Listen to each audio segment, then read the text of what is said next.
Hi അസ്സലാമു അലൈക്കും. Welcome back to Fasila vlog. എൻ്റെ വീഡിയോസൊക്കെ ഇഷ്ടമാവുകയാണെങ്കിൽ പ്ലീസ് ഒന്ന് സബ്സ്ക്രൈബ് ചെയ്യാനും ലൈക്ക് ചെയ്യാനും ഷെയർ ചെയ്യാനും മറക്കല്ലേ. അപ്പോൾ ഇന്ന് തക്കാളി കൊണ്ട് ഒരു അടിപൊളി റെസിപ്പിയാണ് കേട്ടോ ഉണ്ടാക്കുന്നത്. അപ്പോൾ ഇത് ചപ്പാത്തിയുടെ കൂടെയും ദോശയുടെ കൂടെയും ചോറിൻ്റെ കൂടെയൊക്കെ നമുക്ക് കഴിക്കാൻ പറ്റുന്ന ഒരു സൈഡ് ഡിഷാണ്. എല്ലാവരും ഒന്ന് ട്രൈ ചെയ്ത് നോക്കണം കേട്ടോ. അപ്പോൾ ഒരു അടിപൊളി ഡിഷാണിത്. അപ്പോൾ എങ്ങനെയാണ് ഉണ്ടാക്കുന്നത് നമുക്ക് നോക്കാം.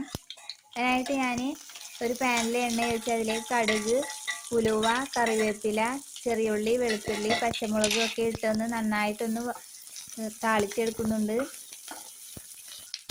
അപ്പോൾ ഇതൊന്ന് മൂത്ത് വരുമ്പോൾ നമുക്ക് ഒരു നുള്ളു ഉപ്പ് ഇട്ട് കൊടുക്കാം. ഇനി ആവശ്യത്തിന് മഞ്ഞൾപ്പൊടി, മുളക് പൊടി ഒക്കെ ഇട്ടൊന്ന് നന്നായിട്ടൊന്ന് അതിൻ്റെ കളർ മാറുന്ന വരെ ഒന്ന് ഇളക്കി കൊടുക്കണം. ഇനി നമുക്ക് അരിഞ്ഞു വെച്ച തക്കാളി ഒന്ന് ഇട്ട് കൊടുക്കാം കേട്ടോ. ഇത് നന്നായിട്ടൊന്ന് വഴറ്റിയതിന് ശേഷം നമുക്കൊന്ന് അടച്ച് വെച്ച് വേവിക്കാം.